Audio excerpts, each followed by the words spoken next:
Nunca fui fan de las caminatas nocturnas, pero esa noche simplemente tenía que despejar mi mente. El bosque detrás de la cabaña donde me estaba quedando parecía tranquilo, silencioso, demasiado silencioso.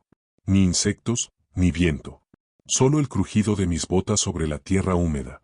Caminé unos 20 minutos hasta que noté algo extraño. Los árboles alrededor parecían más juntos, como si hubieran cambiado de lugar sin que yo me diera cuenta. Me reí nerviosamente, intentando convencerme de que era mi imaginación.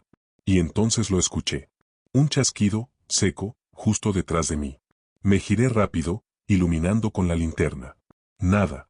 Pero el haz de luz tembló cuando vi las marcas en los troncos. No eran arañazos de animal. Eran símbolos. Círculos torcidos, líneas cruzadas, repetidos en cada árbol que me rodeaba. Ok, basta. Me voy, murmuré para mí mismo. Pero cuando di un paso hacia atrás, escuché otro sonido. No era un chasquido esta vez. Era respiración. Pesada, húmeda, cerca. ¿Hay alguien ahí? Pregunté, aunque sabía que no quería la respuesta. La linterna parpadeó. 1, 2 veces. En la tercera, algo se reflejó entre los árboles. 2 puntos brillantes, altos, demasiado altos para un animal. Me quedé congelado.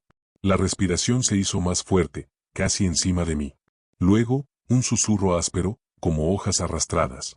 No debiste entrar. Sentí un roce helado en mi nuca, como dedos largos y húmedos. Salí corriendo. Corrí sin mirar atrás, sin saber hacia dónde, solo movido por el puro pánico. Las ramas que antes no se movían ahora crujían como si algo enorme se desplazara entre ellas, siguiéndome. Cuando por fin vi las luces de la cabaña, ya no tenía voz para gritar.